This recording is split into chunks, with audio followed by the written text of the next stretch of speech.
Oh, Brewday! The kids of Brewday, in case you hadn't realised. What you can hear in the background is not a plane overhead.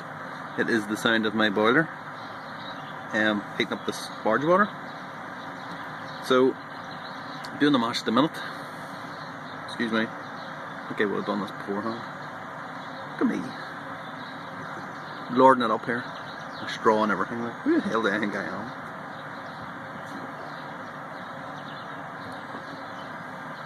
It's another scorching day.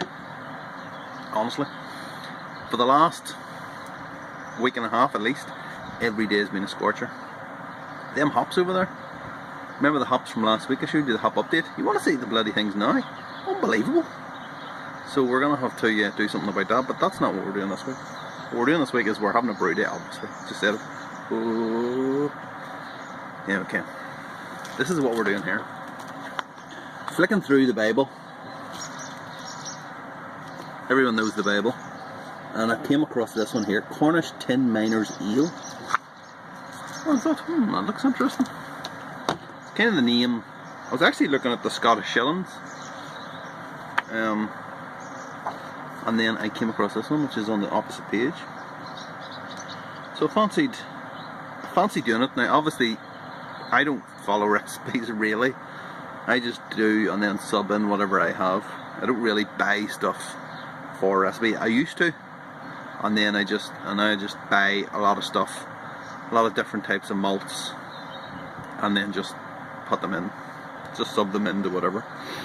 So tell you what, I'll throw up this recipe on the screen, and I'll throw up my recipe on the screen, and then you can see the difference between the two. Do that now.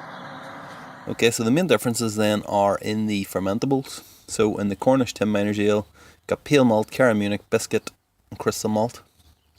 I have, I don't even have enough pale malt, so I had to, most of it is lager malt. So lager malt, pale malt, that's our base. And then we've got some melanoidin instead of biscuit. And we've got basically light crystal and dark crystal. So which the light crystal is going in for the Cara Munich malt, and the dark crystal is going on instead of the crystal malt. 185 grams. In terms of the hops, it's just the same Admiral and Bramble Cross. A little bit more in this than there is in the other one because the book is 6%. These are only like 5.7. So we've got the. I should also say that the reason I did it, I'm doing a 90-minute mash today.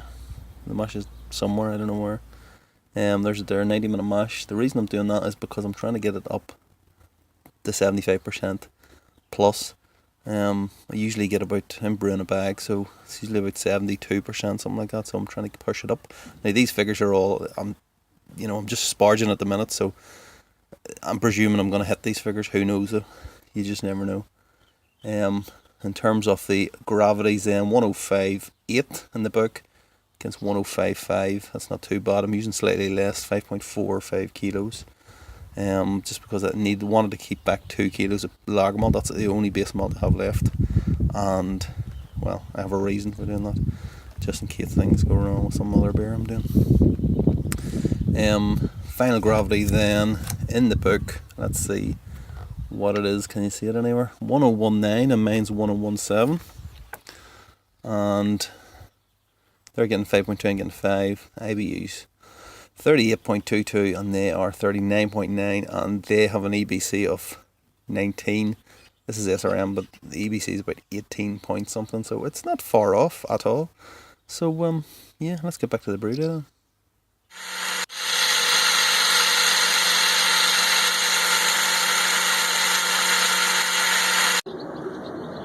Yeah, that is a plane in the background this time. Live near the airport, it's about 10 miles away or so, up that way. Why am I recording this? Okay, 16 minutes, there's the Admiral going in. Yeah, 10 minutes to go. Not really shouldn't look away now for Bramble Cross going in.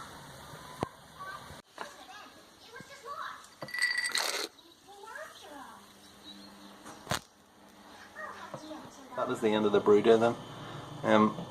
There is our final reading, 105.6 that is. Recipe was 105.5, so I'm up a point there, but I've ended up with less because it's so warm. It's like 30 degrees, 32 degrees I think, over there on the patio. So yeah, the boil was quite vigorous, let's just say that, so I don't know if that had something to do with it or what, but I'm down on volume, but yeah, we'll just take it as it is. So yeah, there it is there.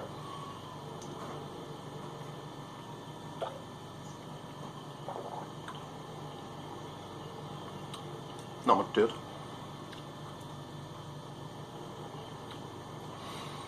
It's hard to tell. This is like really hoppy.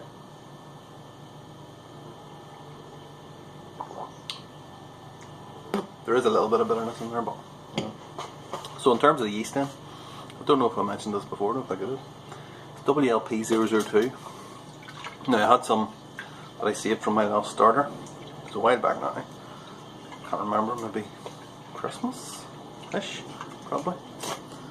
So yeah, I made a starter a couple of days ago.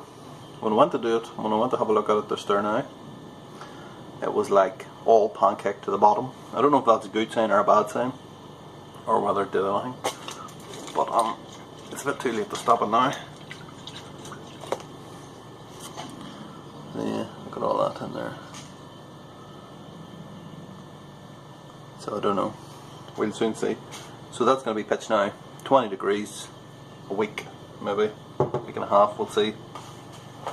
And then that's it, we'll get it into the kegs and then we will get it in my belly shortly afterward. So that's it.